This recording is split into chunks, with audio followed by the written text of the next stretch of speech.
हाँ जी, once again very warm good morning to all of you. Welcome back for your next class. Last class में हम लोगों ने discuss किया electrode potential और स्टैंडर्ड इलेक्ट्रोड पोटेंशियल और उनके कुछ factors. In this video we will discuss about the cell potential and its EMF. Cell potential को डिस्कस करेंगे और ईएमएफ को डिस्कस करेंगे. चलिए देखिए, सबसे पहली बात इसको कंपेयर करते हैं इलेक्ट्रोड पोटेंशियल से. इलेक्ट्रोड पोटेंशियल क्या चीज थी? मान लो ये बीकर है, चाहे वो ऑक्सीडेशन का बीकर है चाहे रिडक्शन का बीकर है. इसके अंदर कोई इलेक्ट्रोलाइट है, let it be zinc sulphate. उसके अंदर जिंक की इलेक्ट्रोड डिप थी, जिंक इलेक्ट्रोड. अब इलेक्ट्रोड पोटेंशियल क्या होता था? इस इलेक्ट्रोड और इसके अंदर ये बीकर के अंदर जो इलेक्ट्रोलाइट है, इन दोनों के बीच का जो पोटेंशियल डिफरेंस है उसको हम क्या बोलते थे? Electrode potential. अगर इस बीकर में ऑक्सीडेशन हो रही है तो दैट इज ऑक्सीडेशन पोटेंशियल. अगर इस बीकर में रिडक्शन हो रही है तो दैट इज रिडक्शन पोटेंशियल.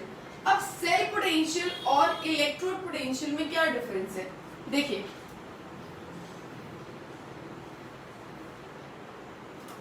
ये हमारे पास दो बीकर्स हैं. ये एनोड वाली साइड हो गई और ये कैथोड वाली साइड होगी. ठीक है जी. अब देखिए, इस इलेक्ट्रोड और इस इलेक्ट्रोड मतलब दो अलग अलग बीकर्स में जो मेटल की रॉड्स पड़ी हैं, दो अलग अलग इलेक्ट्रोड्स का अलग अलग बीकर में जो प्लेस्ड है, उन दोनों का पोटेंशियल डिफरेंस, उनको हम क्या बोलते हैं? Cell potential.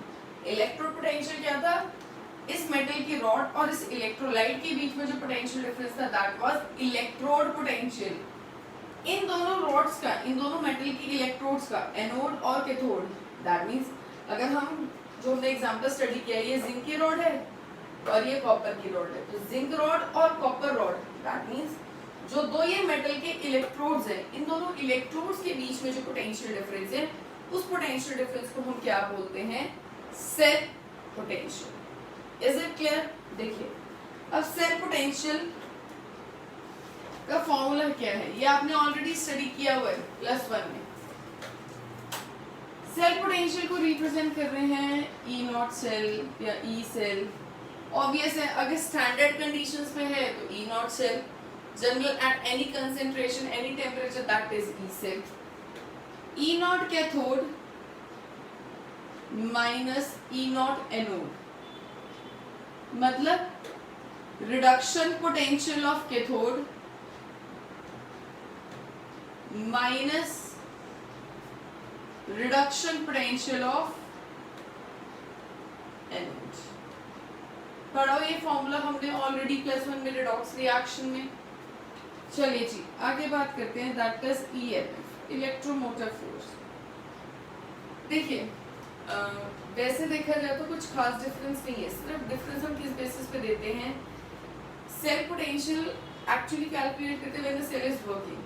ठीक है, यहाँ पे क्या है कि जब आपकी सर्किट में से जो करंट है वो ड्रॉ नहीं हो रहा होगा, मतलब सर्किट के अंदर करंट फ्लो नहीं कर रहा होगा, उस टाइम पे जो सेल पोटेंशियल है या उस टाइम पे जो पोटेंशियल डिफरेंस है दो इलेक्ट्रोड्स के बीच में, इन दो इलेक्ट्रोड्स के बीच में जो पोटेंशियल डिफरेंस है when current is not flowing through the circuit, cell के अंदर करंट फ्लो नहीं कर रहा है, उस टाइम पे इस पोटेंशियल डिफरेंस को हम सेल पोटेंशियल बोल के क्या बोल देते हैं? ईएमएफ. क्या बोलते हैं? ईएमएफ. ईएमएफ का फॉर्मूला भी क्या है?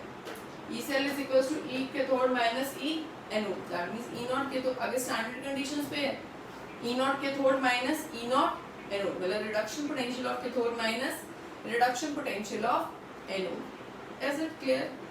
ठीक है जी. चलिए अब आगे बात करते हैं factors affecting EMF of the cell. कौन कौन से फैक्टर्स हैं जो सेल की ईएमएफ को अफेक्ट करते हैं? देखिए, जो आपके इलेक्ट्रोड पोटेंशियल या स्टैंडर्ड इलेक्ट्रोड पोटेंशियल को जो फैक्टर्स अफेक्ट करते हैं वही आपकी ईएमएफ को भी अफेक्ट करते हैं. First one is nature of metal and it's ions. Metal और उसके ions. Second, concentration of electrolyte. Electrolyte जो बीकर में प्रेजेंट है उसकी concentration. And the last one is temperature. Obvious है, अगर गैसियस फेज में हो रही है तो कंसेंट्रेशन की जगह हम क्या कंसीडर करेंगे, प्रेशर ऑफ गैस।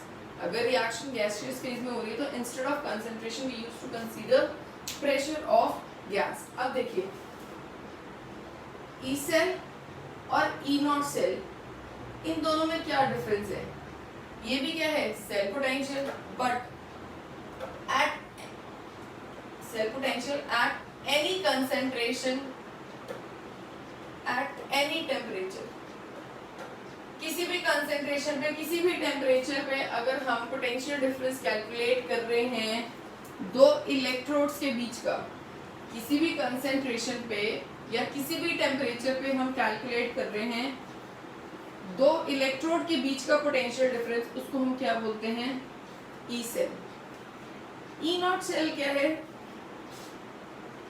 अगर हम किसी भी इलेक्ट्रोड्स का, किन्हीं भी दो इलेक्ट्रोड्स का पोटेंशियल डिफरेंस कैलकुलेट कर रहे हैं at standard conditions. Standard conditions का मतलब क्या हो गया, कंसंट्रेशन हमेशा कितनी होगी 1 मोलर, प्रेशर के टर्म्स में होगा तो 1 बार या 1 एटमॉस्फेरिक, ठीक है जी। टेम्परेचर हमेशा कितना होगा 25 degree Celsius which is equals to 298 kelvin.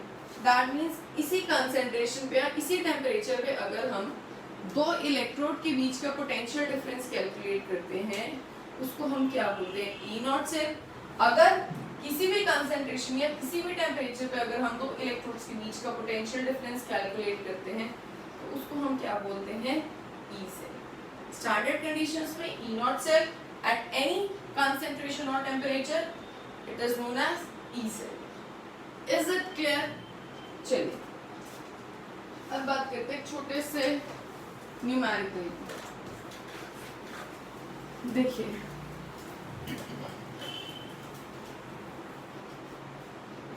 in a given cell representation, आपके पास एक सेल रिप्रेजेंटेशन गिवन है, let it be this। Ag positive 1 molar Ag, और ये चीजें आपको क्वेश्चन में ऑलरेडी गिवन है। That is equals to minus 0.25 and E naught Ag positive Ag is equals to 0.80। अब वो आपको क्या बोलता है, calculate EMF of the cell। चलिए जी, अब यहाँ पे कंडीशन क्या है, उसमें आपको क्वेश्चन में कहीं पे भी ये नहीं बोला कि देखिए कंसेंट्रेशन कितनी है दोनों साइड 1 मोलर, मतलब स्टैंडर्ड कंडीशन है, ठीक है। टेम्परेचर कहीं नहीं दिया, इसका मतलब स्टैंडर्ड टेम्परेचर लेके चल रहा है। दैट मींस कंसेंट्रेशन 1 मोलर और इसका मतलब टेम्परेचर कितना होगा 25 डिग्री सेल्सियस, दैट इज 298। अगर डिफरेंट होता, इसके अलावा कुछ और होता तो वो डेफिनेटली उसमें क्वेश्चन में दिया होता आपको। देखिए अब EMF मतलब आपका E नॉट सेल का फॉर्मूला है E nought cathode minus E nought anode, मतलब reduction potential of cathode minus reduction potential of anode. हमें पता है कैथोड पे क्या होती है ऑक्सीडेशन, एनोड पे क्या होती है रिडक्शन, सॉरी कैथोड पे क्या होती है रिडक्शन और एनोड पे क्या होती है ऑक्सीडेशन। तो इसका रिडक्शन पोटेंशियल होता है, इसका ऑक्सीडेशन पोटेंशियल होता है। ऑक्सीडेशन पोटेंशियल को रिडक्शन पोटेंशियल में कैसे कन्वर्ट करते हैं, मेटल पहले आयन बाद में, सॉरी आयन पहले मेटल बाद में, सिर्फ क्या चीज चेंज हो जाएगी साइन। यहाँ चेक कर लेते हैं कि दोनों के हमें रिडक्शन पोटेंशियल गिवन है या ऑक्सीडेशन पोटेंशियल। आयन पहले मेटल बाद में है, इसका मतलब ये रिडक्शन पोटेंशियल है। आयन पहले मेटल बाद में, मतलब ये भी क्या है रिडक्शन पोटेंशियल। चाहे कोई चीज एनोड पे है चाहे कोई चीज कैथोड पे है, दोनों का हमें क्वेश्चन में क्या गिवन है रिडक्शन पोटेंशियल। सॉल्ट ब्रिज से पहले जैसे सॉल्ट ब्रिज एनोड मतलब ऑक्सीडेशन हो रही होगी इसकी, सॉल्ट ब्रिज के बाद कैथोड दैट मींस रिडक्शन हो रही होगी इसमें। तो दैट मींस कैथोड पे कौन है सिल्वर वाला which is equals to E naught Ag positive Ag। Ion पहले दिया रिडक्शन के टर्म्स में लिखा हुआ है रिडक्शन पोटेंशियल ऑफ कैथोड, और ये भी रिडक्शन के टर्म्स में दिया हुआ है आपको। Minus E nought anode, anode पे कौन है निकल, that means E not Ni2 positive Ni, सिर्फ आपने क्या रखी इनकी वैल्यूज 0.80 माइनस 0.25, इसको आप कैलकुलेट कर लेंगे, you will get E not cell. Is it clear? देखिए अगर यहाँ पे उल्टा गिवन होता ना, निकल पहले होता आयन बाद में होता, तो आपको इसका साइन चेंज करने की जरूरत पड़ती, लेकिन ऑलरेडी आपको आयन पहले मेटल बाद में दिया हुआ है, दैट मींस रिडक्शन पोटेंशियल दिया हुआ है, so that means there is no need to change the sign, आपको साइन चेंज करने की जरूरत नहीं है, ये ऑलरेडी आपको क्या गिवन है, रिडक्शन पोटेंशियल। ये चीजें ना प्लस वन में ज्यादा होती थी कि आपको चेंज करने की जरूरत पड़े, प्लस टू में 99% ऑफ द टाइम अगर आपको क्वेश्चन में ये चीज गिवन है, it will already be given in terms of reduction potential होगी। बस फिर भी आप एक बार अपनी तसल्ली के लिए क्रॉस चेक जरूर करेंगे, आयन पहले मेटल बाद में, मतलब रिडक्शन पोटेंशियल ही गिवन है हमें क्वेश्चन में। Is it clear? चलिए बात करते हैं नेक्स्ट सेल की।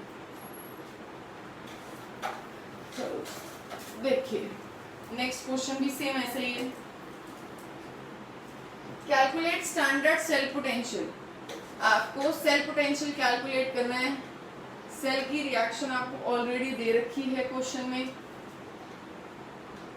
और यहाँ तो उसने वैसे भी यही बोल दिया, स्टैंडर्ड अपने मुंह से ही बोल दिया, और अगर नहीं भी बोलता तब भी हमें पता लग गया था। कैसे? दोनों तरफ कंसेंट्रेशन सेम है, अगर क्वेश्चन में टेम्परेचर ना गिवन हो तो दैट मींस किन टर्म्स में बात हो रही है, स्टैंडर्ड कंडीशंस पे, माइनस 0.76 आयन पहले मेटल बाद में, मतलब ये भी रिडक्शन पोटेंशियल ही गिवन है, E nought Cu2 positive Cu this is equals to plus 0.34 volt, ion पहले मेटल बाद में, मतलब ये भी क्या है, रिडक्शन पोटेंशियल। दोनों केसेस में आपको क्या गिवन है, रिडक्शन पोटेंशियल ही गिवन है। अब आपका E not cell equals to E nought cathode minus E nought anode, मतलब reduction potential of cathode minus reduction potential of anode. चलिए this is equals to what, cathode वाली side पे कौन है, सॉल्ट ब्रिज के बाद कैथोड, सॉल्ट ब्रिज से पहले एनोड, कैथोड पे कौन है, कॉपर वाला, Cu2 positive Cu, E not Cu2 positive Cu, next is minus E not Zn2 positive Zn। हाँ जी, इसकी वैल्यू क्या है 0.34 माइनस इसकी वैल्यू माइनस 0.76। अब इसको सॉल्व करेंगे, you will get standard cell potential, that is E not cell for this reaction. Is it clear? So this was all about the cell potential and EMF. In the next video we will discuss about the feasibility of a reaction. ये चीज हम identify करेंगे whether the reaction is taking place or not. Reaction हो रही है या नहीं हो रही है. Is it clear? So that we will continue in the next video. Till then, thank you so much.